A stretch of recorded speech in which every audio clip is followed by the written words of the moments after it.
दोस्तों आज हम लोग विज्ञान का 80 वीवीआई क्वेश्चन देखेंगे जो आपके मैट्रिक बोर्ड परीक्षा के लिए बहुत ही इम्पोर्टेंट है।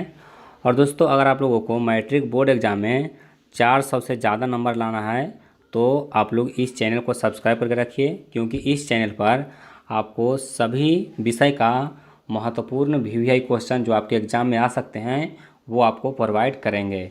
तो इस चैनल को ज़रूर सब्सक्राइब करिए और वीडियो को शुरू से अंत तक देखिए। और जो प्रश्न आपको याद नहीं होगा उसको क्या कीजिए कि आप लोग अपना कॉपी में नोट करके रखिए और उसको हमेशा रिवीजन करते रहिए, वो भी प्रश्न आपको याद हो जाएगा। और रिवीजन के लिए आप लोग वीडियो पर 15 मिनट 20 मिनट का समय ज़रूर दें ताकि आपको रिवीजन हो सके। तो चलिए हम लोग पहला क्वेश्चन से वीडियो को स्टार्ट करते हैं। आप लोग वीडियो को लाइक कीजिए और चैनल पर अगर आप लोग नए हैं तो सब्सक्राइब करके रखिए ताकि आपको वीडियो का नोटिफिकेशन मिल सके। देखिए पहला क्वेश्चन कहता है कि किसी उत्तल लेंस की फोकस दूरी हमेशा होती है, यानी कि उत्तल लेंस की जो फोकस दूरी होती है वो हमेशा कैसी होती है, तो हमेशा पॉजिटिव होता है, यानी कि धनात्मक होता है। तो हमारा उत्तर क्या हो जाएगा, ऑप्शन ए होगा, यानी कि उत्तल लेंस की फोकस दूरी होता है वो हमेशा धनात्मक होता है। चलिए उसके बाद देखिए दूसरा प्रश्न, ये भी मोस्ट इंपॉर्टेंट है और आपके बोर्ड एग्जाम में बार बार पूछे जाते हैं। देखिए कहता है कि किसी शब्दकोश में पाए गए छोटे अक्षर को पढ़ते समय आप निम्न में से कौन सा लेंस पसंद करेंगे, यानी कि कोई शब्दकोश है यानी कि डिक्शनरी है, उसमें छोटा छोटा अक्षर को पढ़ने के लिए हम लोग कौन सा लेंस पसंद करेंगे। तो देखिए हम जानते हैं कि छोटा अक्षर को बड़ा करके देखने के लिए हमेशा किसका प्रयोग करते हैं, उत्तल लेंस का प्रयोग करते हैं और उसका फोकस दूरी कम होना चाहिए। तो आप लोग ऑप्शन देखिए दिया हुआ है 50 सेंटीमीटर फोकस दूरी वाले उत्तल लेंस, फिर है 50 सेंटीमीटर वाले अवतल लेंस, फिर 5 सेंटीमीटर फोकस दूरी वाले उत्तल लेंस और 5 सेंटीमीटर फोकस दूरी वाले अवतल लेंस। तो देखिए यहाँ पर जो हमारा आंसर होगा वो हो जाएगा ऑप्शन सी, 5 सेंटीमीटर फोकस दूरी वाले उत्तल लेंस का हम लोग प्रयोग करेंगे, यानी कि ऑप्शन सी इसका सही आंसर है। चलिए उसके बाद आइए तीसरा क्वेश्चन में। देखिए ये भी प्रश्न मोस्ट इंपॉर्टेंट है। देखिए कहता है कि मोटर गाड़ी के चालक के सामने सामान्यतः लगा रहता है, यानी कि मोटर गाड़ी के ड्राइवर के सामने कौन सा दर्पण लगा हुआ रहता है, तो इसका उत्तर हो जाएगा उत्तल दर्पण, यानी कि ऑप्शन बी हमारा बिल्कुल सही आंसर है। और दोस्तों एक प्रश्न आपके लिए है, बताइए कि मोटर गाड़ी के हेडलाइट में किस दर्पण का प्रयोग किया जाता है। इसका आंसर आप लोग कमेंट बॉक्स में दीजिए, जिसका भी आंसर सही होगा उसको हम कमेंट में रिप्लाई कर देंगे कि आपका उत्तर सही है। तो आप लोग जो प्रश्न पूछते हैं उसको हमेशा रिप्लाई करते रहिए ताकि हम क्वेश्चन का पैटर्न हो और वो अच्छे से हम लोग सेट करके आपको दे सकें। चलिए उसके बाद आइए अगला प्रश्न में। देखिए चौथा प्रश्न ये न्यूमेरिकल टाइप प्रश्न है लेकिन बहुत ही आसान है। देखिए कहता है कि एक व्यक्ति समतल दर्पण की ओर 4 मीटर पर सेकंड की चाल से आ रहा है। कहता है कि इस व्यक्ति को समतल दर्पण में अपना प्रतिबिंब किस चाल से आता हुआ प्रतीत होगा। तो देखिए अगर समतल दर्पण के सामने कोई भी वेग से आएगा तो उसका प्रतिबिंब जो दिखलाई पड़ेगा वो 2 भी वेग से दिखलाई पड़ेगा, यानी कि उसका दोगुना चाल से आता हुआ प्रतीत होगा, यानी कि 4 मीटर पर सेकंड है तो इसका उत्तर हो जाएगा 8 मीटर पर सेकंड। इस थ्योरी को आप लोग याद रखिए। चलिए उसके बाद आइए पाँचवा क्वेश्चन में। देखिए पाँचवा क्वेश्चन कहता है कि नेत्र लेंस की फोकस दूरी बढ़ जाने के कारण आँख में उत्पन्न दोष होता है, यानी कि नेत्र लेंस की अगर फोकस दूरी बढ़ जाएगा तो उस आँख में कौन सा दृष्टि दोष उत्पन्न होगा। तो देखिए फोकस दूरी बढ़ेगा तो दीर्घ दृष्टि दोष और अगर घटेगा तो निकट दृष्टि दोष। तो इसको आप लोग याद रखिए। और दीर्घ दृष्टि के लिए हम लोग उत्तल लेंस का प्रयोग करते हैं और निकट दृष्टि के लिए हम लोग अवतल लेंस का प्रयोग करते हैं। चलिए उसके बाद आइए अगला प्रश्न में। देखिए कहता है कि दूर दृष्टि दोष वाले व्यक्ति द्वारा जिस चश्मे का प्रयोग किया जाता है उसमें लगा रहता है। तो देखिए अभी बताएं आपको कि दीर्घ दृष्टि यानी कि दूर दृष्टि दोष के लिए हम लोग किसका प्रयोग करते हैं, उत्तल लेंस का प्रयोग करते हैं। तो हमारा उत्तर हो जाएगा ऑप्शन ये हो जाएगा। चलिए उसके बाद देखिए अगला प्रश्न कहता है कि विद्युत आवेश की इकाई है। दोस्तों विद्युत आवेश की इकाई क्या होता है, कूलम होता है। हमारा उत्तर क्या हो जाएगा, ऑप्शन ये हो जाएगा कूलम। चलिए उसके बाद आइए अगला प्रश्न में। देखिए आठवां प्रश्न ये भी मोस्ट इंपॉर्टेंट प्रश्न है। देखिए कहता है कि विद्युत आवेश 2 प्रकार के होते हैं जिन्हें धन आवेश या ऋण आवेश माना जाता है। यह नामकरण जिसने किया था वह, यानी कि विद्युत आवेश 2 प्रकार के हैं, एक धन आवेश है और एक ऋण आवेश है, यानी कि एक पॉजिटिव होता है और एक निगेटिव होता है। तो यह जो नामकरण किया था वो किसने किया था, तो बेंजामिन फ्रैंकलिन ने किया था। ये वैज्ञानिक का नाम है बेंजामिन फ्रैंकलिन, यानी कि ऑप्शन डी हमारा बिल्कुल सही आंसर है। अब देखिए प्रश्न ये भी पूछा जाता है कि तड़ित चालक की खोज किसने किया। तड़ित चालक की खोज किसने किया था, तो बेंजामिन फ्रैंकलिन ने ही किया था। यानी कि ऊंचे ऊंचे भवन पर जो तड़ित होता है, यानी कि लाइटिंग होता है, उससे बचने के लिए किसका प्रयोग किया जाता है, यानी कि लाइटिंग अरेस्टर का, यानी कि तड़ित चालक का प्रयोग किया जाता है। और इसका जो आविष्कार है वो किसने किया था, बेंजामिन फ्रैंकलिन ने किया था। तो ये सब प्रश्न को भी याद करते जाइएगा। हम बीच बीच में जो प्रश्न आपको बताते हैं उसको आप लोग हमेशा याद रखिए। चलिए उसके बाद आइए अगला प्रश्न में। देखिए 9वां प्रश्न ये भी मोस्ट इंपोर्टेंट है। कहता है कि एक पदार्थ एक कूलम धन आवेश से आवेशित किया जाता है, तो इस आवेशन में पदार्थ में जो इलेक्ट्रॉन निकलता है उसकी संख्या, यानी कि पूछ रहा है कि एक कूलम आवेश से आवेशित किया गया तो इसमें कितना कूलम आवेश होगा। ये डायरेक्टली पूछा गया है कि एक कूलम में कितना इलेक्ट्रॉन होता है। तो देखिए इसका आंसर होगा 6.25 गुने 10 पर पावर 18, यानी कि ऑप्शन ए हमारा बिल्कुल सही आंसर होगा। चलिए उसके बाद आइए अगला प्रश्न में। देखिए कहता है कि किसी विद्युत बल्ब पर 220 वोल्ट तथा 100 वाट अंकित है। कहता है कि इसे 110 वोल्ट पर परिचालित करते हैं तो इसके द्वारा उपयुक्त शक्ति कितनी होगी। देखिए ये न्यूमेरिकल प्रश्न है और इसको हमको बनाना पड़ेगा कि इसका जो अगर हम लोग 110 वोल्ट पर अति करेंगे तो वो कितना शक्ति लेगा। अब देखिए सबसे पहले आपको क्या दिया हुआ है, वोल्टेज दिया हुआ है। वोल्टेज कितना दिया हुआ है, 220 वोल्ट दिया हुआ है। इसको आप लोग ध्यान दीजिए। उसका कितना दिया हुआ है, पावर। पावर कितना दिया हुआ है, तो 100 वाट दिया हुआ है। अब देखिए आई बराबर क्या होता है, यानी कि इलेक्ट्रिक करंट बराबर क्या होता है, पी बराबर होता है वी आई, तो वी बटा आई, तो आई बराबर होता है वी बटा पी, वी बटा पी हो जाएगा। और दोनों कंडीशन में करंट होगा वो सामान्य होगा, यानी कि इसको हम लोग लिख सकते हैं 220 बटा 100, और इसको बराबर में लिख सकते हैं क्या चीज़, 110 बटा 100 मान लीजिए। अब देखिए इससे 2 से कट जाएगा 220। अब देखिए 50 दूना 100, यानी कि एक्स का वैल्यू कितना आ गया, तो 50 वाट आ गया। एक्स का वैल्यू कितना आ गया, 50 वाट, यानी कि ऑप्शन सी हमारा बिल्कुल सही आंसर होगा। उसके बाद आइए अगला प्रश्न में। देखिए 11 नंबर क्वेश्चन कहता है कि धात्विक ऑक्साइड को किस प्रकार का ऑक्साइड कहा जाता है। यानी कि धात्विक ऑक्साइड जो होता है वो कैसा ऑक्साइड होता है, तो जो धातु का ऑक्साइड होता है वो क्षारीय होता है, यानी कि क्षारकीय ऑक्साइड होगा। और अधातु का ऑक्साइड होता है वो अम्लीय होता है। इसको आप लोग ध्यान में रखें। यानी कि कोई धातु है, जैसे कि हो गया सोडियम, सोडियम धातु है, लोहा धातु है, तो इसका जो ऑक्साइड होता है वो कैसा होता है, क्षारीय होता है। और अधातु का जो ऑक्साइड होता है वो कैसा होता है, अम्लीय होता है। चलिए उसके बाद देखिए 12वां क्वेश्चन कहता है कि विद्युत जनित्र का सिद्धांत आधारित है। यानी कि विद्युत जनरेटर कहिए या फिर डायनेमो कहिए, या फिर विद्युत जनरेटर होता है उसका जो सिद्धांत है, तो इसका सिद्धांत है इलेक्ट्रोमैग्नेटिक इंडक्शन, यानी कि विद्युत चुंबकीय प्रेरण पर, यानी कि ऑप्शन सी हमारा बिल्कुल सही आंसर है। चलिए उसके बाद देखिए अगला प्रश्न, ये भी मोस्ट इंपोर्टेंट है।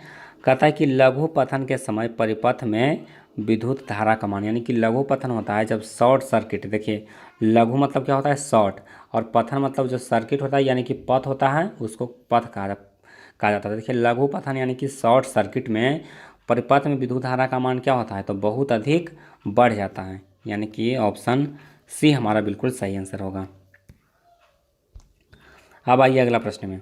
देखिए 14 नंबर क्वेश्चन कहता है कि प्रतिक्रिया PbO plus C dash PB plus CO, तो इसमें C क्या है, तो इसमें C जो है एक अवकारक का काम कर रहा है। इसमें क्या हो रहा है, C है वो एक अवकारक का काम कर रहा है, यानी कि ऑप्शन सी इसका बिल्कुल सही होगा।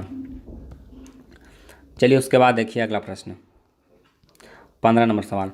देखिए कहता है कि निम्न धातुओं में कौन NaOH के विलयन से H2 देता है, यानी कि हाइड्रोजन गैस देता है। कौन है जो NaOH के विलयन से H2 गैस देता है, तो हमारा आंसर होगा एल्यूमिनियम, यानी कि ऑप्शन सी हमारा बिल्कुल सही आंसर है।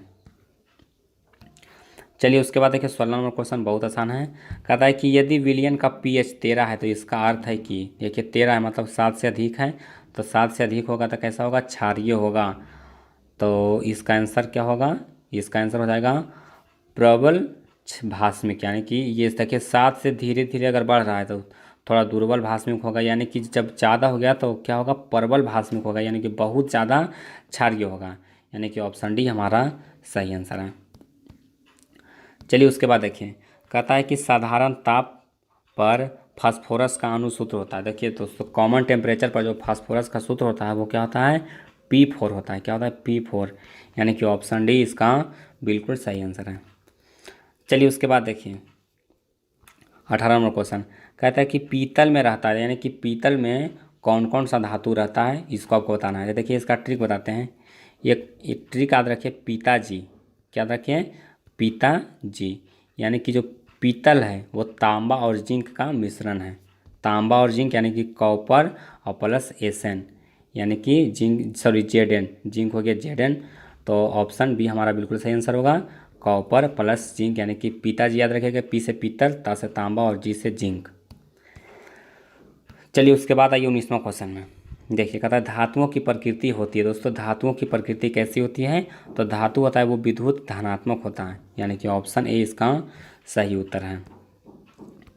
चलिए उसके बाद देखिए 20वां क्वेश्चन, कहता है कि चुंबकीय अशुद्धि को किस प्रकार दूर किया जाता है। दोस्तों चुंबकीय अशुद्धि यानी कि वो चुंबक में वो चिपक जाता है, तो उसको कैसे हम लोग इसको जो अथी होगा, अशुद्धि होगा, उसको कैसे दूर करेंगे, तो चुंबकीय विधि से ही करेंगे, यानी कि ऑप्शन डी हमारा बिल्कुल सही आंसर होगा।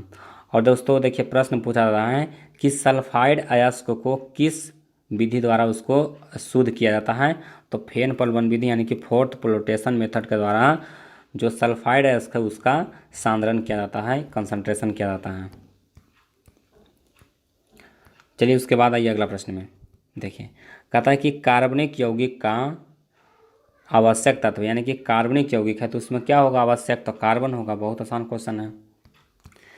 चलिए उसके बाद आइए, देखिए कहता है कि अक्रिय तत्व कौन है, अक्रिय तत्व कौन है, तो अक्रिय तत्व देखिए इसमें कार्बन, हीलियम, सोना और हाइड्रोजन। देखिए जो हीलियम गैस है वो कैसा है, अक्रिय है।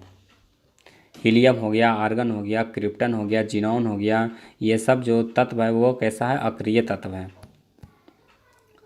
उसके बाद आइए देखिए कहता है कि एल्किन श्रेणी के यौगिक का सामान्य सूत्र होता है। दोस्तों एल्किन यानी कि CnH2n, क्या होगा, एल्किन CnH2n, एल्केन कहेगा तो CnH2n+2 और एल्काइन कहेगा तो CnH2n-2, तो इसको आप लोग याद रखिए।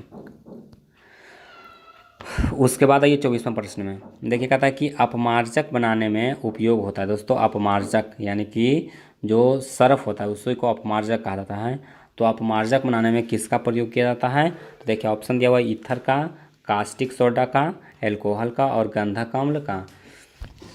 तो इसका आंसर जो हो जाएगा वो क्या हो जाएगा, एल्कोहल का। चलिए उसके बाद आइए अगला प्रश्न में। देखिए कहता है कि आवर्त सारणी के जो 7A यानी कि 7A के जो तत्व हैं वो उसको क्या कहा जाता है, तो इसको जो धातुओं के साथ अभिक्रिया नहीं करता है उसके बाद हैलोजन कहलाते हैं। उसके बाद देखिए सी दिया हुआ है कि निष्क्रिय गैसों के अपेक्षा 2 इलेक्ट्रॉन कम रखती है, और डी है अज्ञात तत्व। तो देखिए जो 7वां ए का जो तत्व होता है वो कभी धातु के साथ अभिक्रिया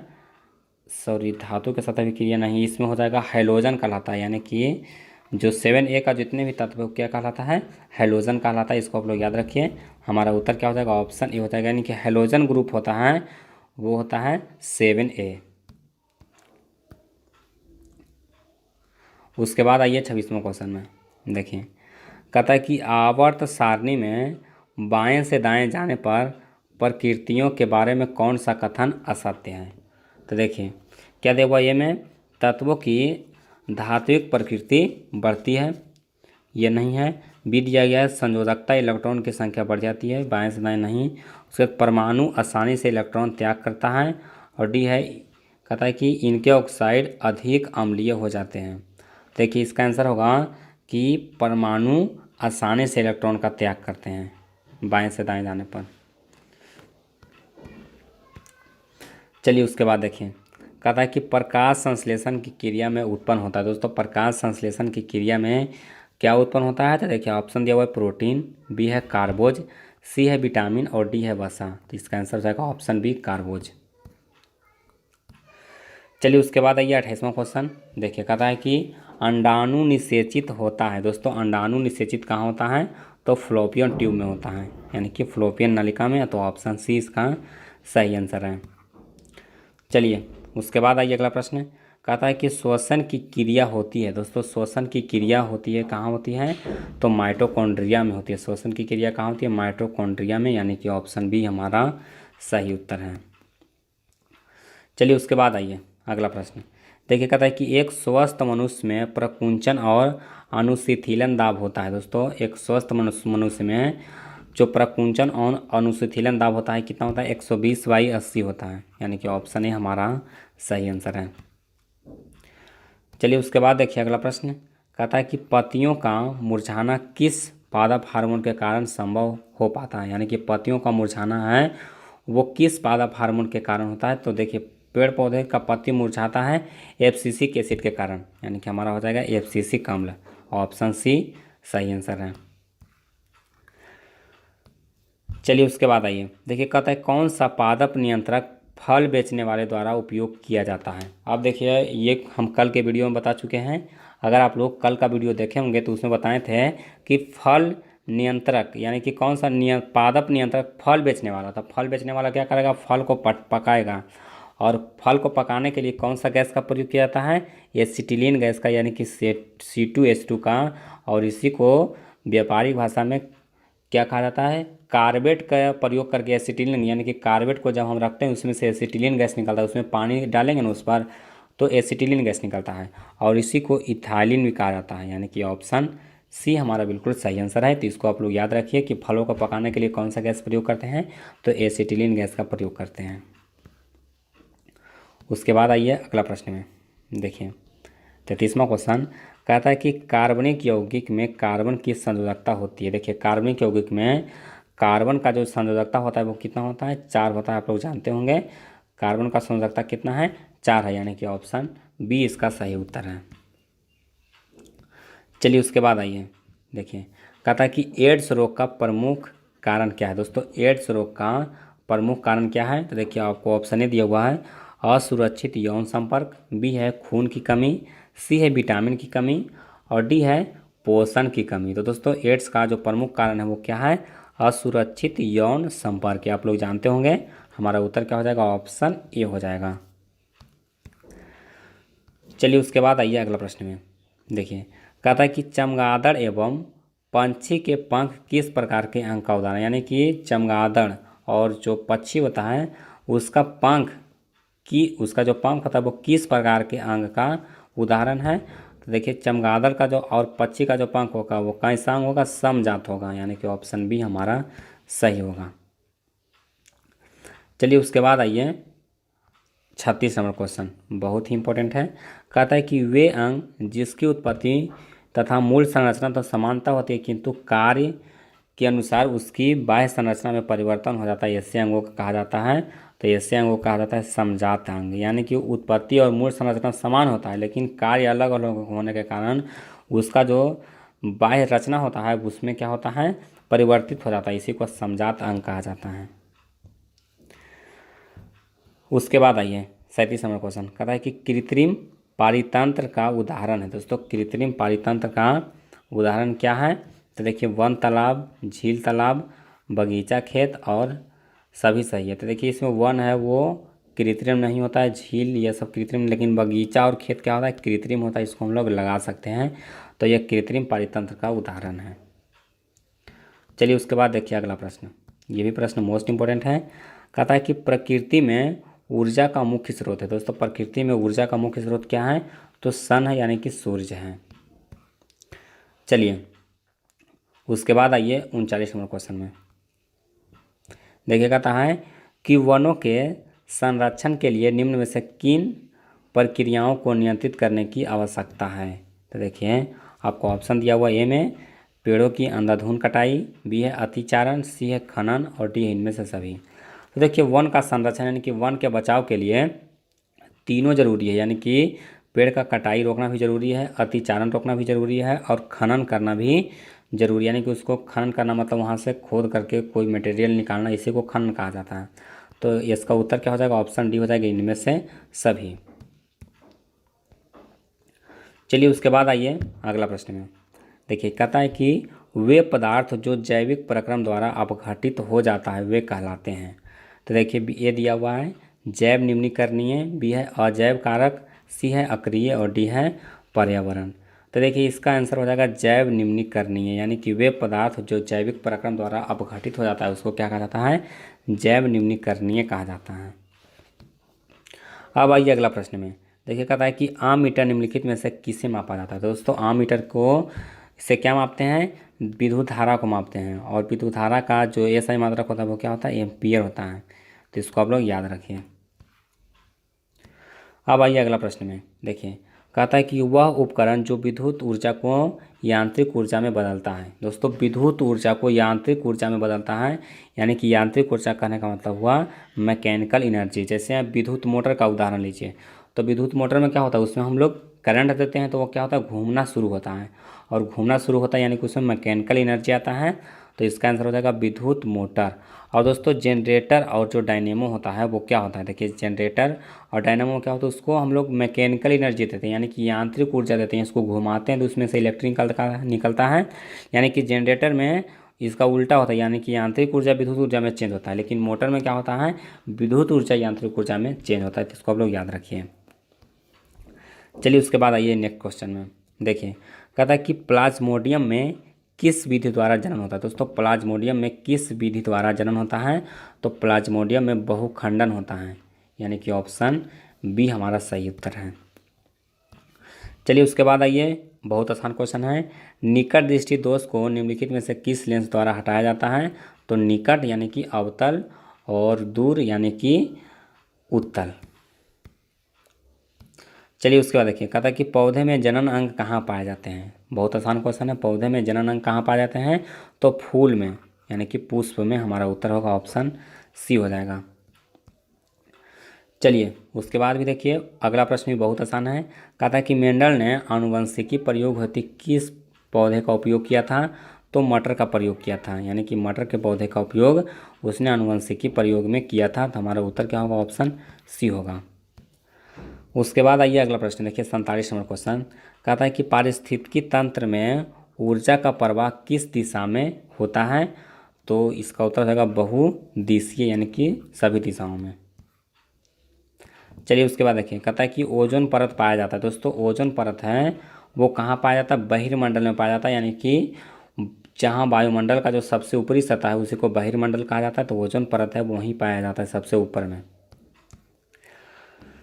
चलिए उसके बाद देखिए 49 नंबर क्वेश्चन बहुत आसान है। कहता है कि दाढ़ी बनाने में कौन सा दर्पण उपयुक्त होता है। दोस्तों दाढ़ी बनाने में कौन सा दर्पण उपयुक्त होता है, तो अवतल दर्पण। इसमें जो चेहरा होता है वो बड़ा दिखता है। तो हमारा उत्तर क्या हो जाएगा, ऑप्शन सी हो जाएगा।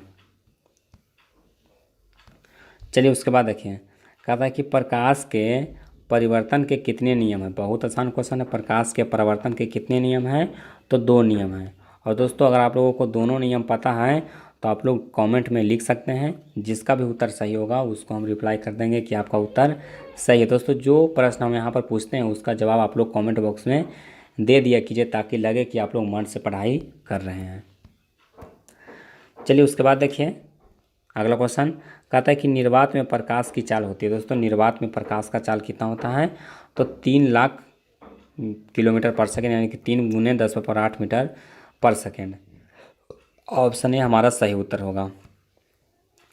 चलिए उसके बाद देखिए कहता है कि किस दर्पण में बड़ा प्रतिबिंब बनता है। दोस्तों किस दर्पण में बड़ा प्रतिबिंब बनता है, तो अवतल दर्पण में बनता है। उसके बाद देखिए अगला प्रश्न ये भी मोस्ट इंपॉर्टेंट है। कहता है कि दांत विशेषज्ञ किस दर्पण का उपयोग मरीजों के दांत का बड़ा प्रतिबिंब देखने के लिए करता है, तो इसमें हो जाएगा अवतल दर्पण का ही प्रयोग करता है। तो हमारा उत्तर क्या होगा, ऑप्शन बी हो जाएगा। चलिए उसके बाद देखिए 54 नंबर सवाल।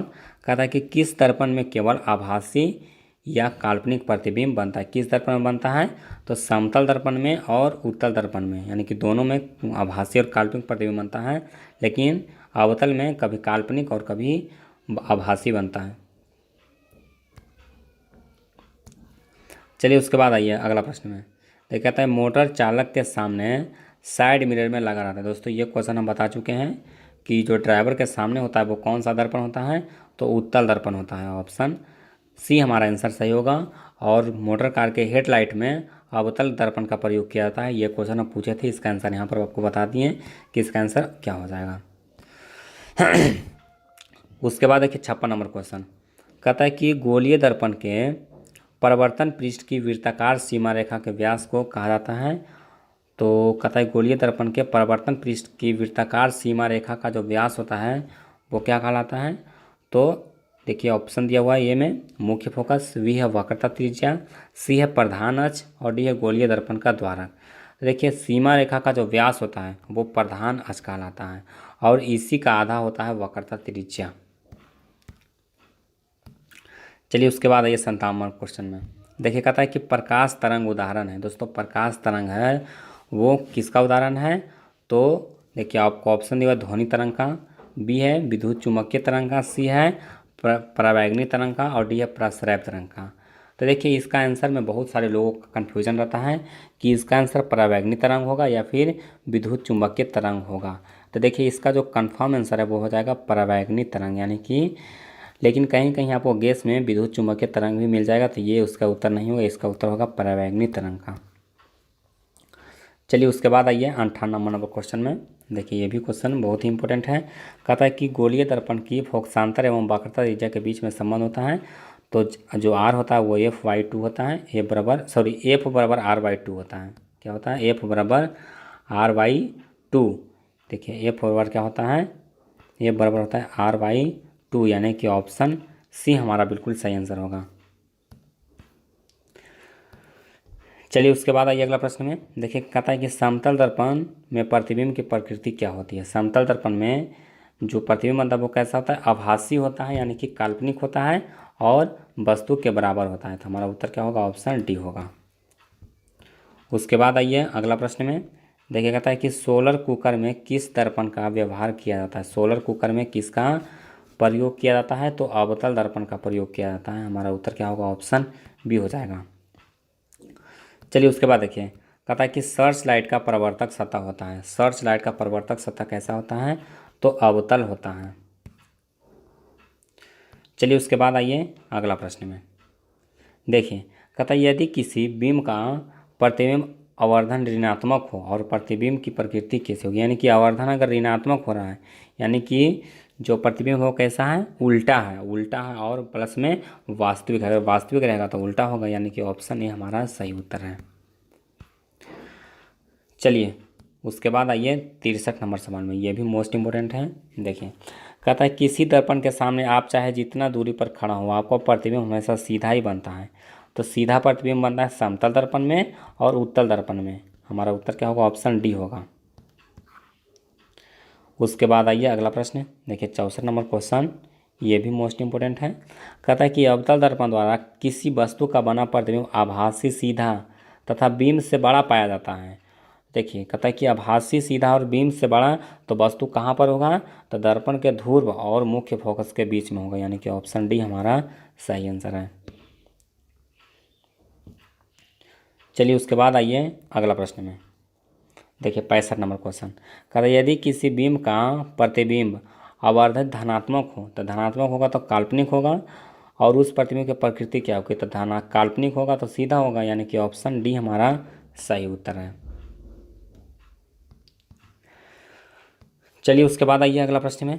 कहता है कि किसी वस्तु का आवर्धित काल्पनिक प्रतिबिंब बनाता है, काल्पनिक प्रतिबिंब बनाता है तो अवतल दर्पण होगा। काल्पनिक प्रतिबिंब किससे बनेगा, तो अवतल दर्पण में बनेगा। चलिए उसके बाद देखिए 67 नंबर क्वेश्चन कहता है कि निम्नलिखित में से कौन उत्तल दर्पण की फोकस दूरी जिसकी वक्रता त्रिज्या 32 है। तो देखिए वक्रता त्रिज्या 32 है, यानी कि फोकस दूरी होगा 16, और यहाँ पर दर्पण कौन सा है, उत्तल दर्पण है, यानी कि +16। तो हमारा उत्तर क्या हो जाएगा, ऑप्शन सी हो जाएगा +16। चलिए उसके बाद आइए कहता है कि परावर्तन के नियम से निर्धारित होता है। देखिए परावर्तन का नियम है उसमें क्या होता है, आपतन कोण है वो किसके बराबर होता है, प्रवर्तन कोण के बराबर होता है, यानी कि ऑप्शन ए हमारा बिल्कुल सही उत्तर है। उसके बाद आइए अगला प्रश्न में देखिए, कहता है कि समतल दर्पण द्वारा बना प्रतिबिंब होता है। समतल दर्पण में हमेशा कैसा प्रतिबिंब बनता है? तो समतल दर्पण में हमेशा काल्पनिक प्रतिबिंब बनता है, यानी कि ऑप्शन बी हमारा बिल्कुल सही उत्तर है। चलिए उसके बाद आइए अगला प्रश्न में देखिए, कहता है कि संयुग्मी फोकस केवल संभव है। दोस्तों संयुग्मी फोकस है वो केवल अवतल दर्पण में ही संभव है। उसके बाद आइए 71 नंबर क्वेश्चन देखिए, कहता है कि उत्तल दर्पण में प्रतिबिंब सदैव बनता है। तो उत्तल दर्पण में ध्रुव और फोकस के बीच में हमेशा प्रतिबिंब बनता है, ऑप्शन सी सही है। चलिए उसके बाद देखिए, कहता है किसी दर्पण के मध्य बिंदु कहलाता है। दोस्तों किसी दर्पण के मध्य बिंदु को क्या कहा जाता है? पोल कहा जाता है, यानी कि ध्रुव कहा जाता है। चलिए उसके बाद देखिए, कहता है कि समतल दर्पण की वक्रता त्रिज्या। देखिए समतल दर्पण का जो वक्रता त्रिज्या होता है वो क्या होता है? इनफाइनाइट होता है, यानी कि अनंत होता है। समतल दर्पण का फोकस दूरी होता है वो अनंत होता है। उसके बाद देखिए 74 नंबर क्वेश्चन बहुत आसान है। हजामत बनाने के लिए व्यवहार किया जाता है, यानी कि दाढ़ी बनाने के लिए कौन सा दर्पण का प्रयोग करते हैं? तो दाढ़ी बनाने के लिए हम लोग अवतल दर्पण का प्रयोग करते हैं। चलिए उसके बाद आइए अगला प्रश्न में 75 नंबर क्वेश्चन, कहता है कि समतल दर्पण का रेखीय आवर्धन संभव है। दोस्तों समतल दर्पण का रेखीय आवर्धन संभव है, तो समतल दर्पण में क्या होगा? m बराबर 1 हो जाएगा। चलिए उसके बाद आइए 76 नंबर सवाल, कहता है कि प्रतिबिंब की ऊंचाई और वस्तु की ऊंचाई का अनुपात को कहते हैं, उसको क्या कहते हैं? आवर्धन कहते हैं, यानी कि ऑप्शन सी हमारा सही उत्तर है। चलिए उसके बाद देखिए, कहता है कि गाड़ियों के अग्रदीप में किस दर्पण का उपयोग होता है, यानी कि हेडलाइट में किसका उपयोग होता है? तो अवतल दर्पण का उपयोग होता है, यानी कि ऑप्शन बी हमारा सही है। चलिए उसके बाद आइए अगला प्रश्न में, कहता है कि दर्पणों के प्रयोग में सभी दूरियां मापी जाती है। दोस्तों दर्पण के प्रयोग में सभी दूरियां मापी जाती हैं, कहाँ से मापा जाता है? तो दर्पण के ध्रुव से मापा जाता है। चलिए 79 नंबर क्वेश्चन बहुत इंपॉर्टेंट है। कहा है कि गोलीय दर्पण जिसका दृश्य क्षेत्र बहुत बड़ा होता है, यानी कि विस्तृत होता है, तो किसका होता है? उत्तल दर्पण का। इसी के लिए इसका उपयोग किया जाता है पीछे का दृश्य देखने के लिए, यानी कि दूर तक दिखाई पड़ता है, बहुत बड़ा क्षेत्र को हम लोग उत्तल दर्पण की मदद से देख सकते हैं। चलिए उसके बाद आइए 80 नंबर सवाल देखिए, कहता है कि निम्नलिखित में से कौन संतृप्त हाइड्रोकार्बन है? संतृप्त हाइड्रोकार्बन कौन होगा? तो देखिए एल्केन का, यानी कि CnH2n+2 अगर रहेगा, 2n+2 रहेगा तो इसमें सभी संतृप्त होगा, यानी कि सेचुरेटेड हाइड्रोकार्बन होगा। देखिए 4 दूना 8 और 2 10, यानी कि ऑप्शन डी हमारा बिल्कुल सही होगा। और असंतृप्त कहेगा तो एल्किन और एल्काइन का जितना भी सदस्य होगा वो असंतृप्त होगा। तो दोस्तों हम लोग 80 क्वेश्चन देख चुके हैं। अगर आप लोगों को वीडियो पसंद आया तो वीडियो को ज़्यादा से ज़्यादा लाइक करें, अपने दोस्तों में शेयर करें। और दोस्तों अगर आप लोग पिछला वीडियो नहीं देखे हैं तो डिस्क्रिप्शन में लिंक दिया हुआ है, जहां से आप लोग पिछला वीडियो देख सकते हैं। और इसका PDF आप लोगों को हमारे व्हाट्सअप नंबर इतना पर मिल जाएगा, या फिर आप लोग हमारे वेबसाइट www.sikketarget.com पर आप लोग विजिट कर सकते हैं, वहाँ पर आपको मिल जाएगा। या फिर इसका जो PDF है वो हाई टारगेट आप मोबाइल एप्लीकेशन प्ले स्टोर में, गूगल प्ले स्टोर में पब्लिश है, वहाँ पर भी आपको इसका PDF मिल जाएगा, तो आप लोग वहाँ से PDF इसका डाउनलोड कर सकते हैं। तो आज के लिए बस इतना ही, मिलते हैं आपको अगले वीडियो में।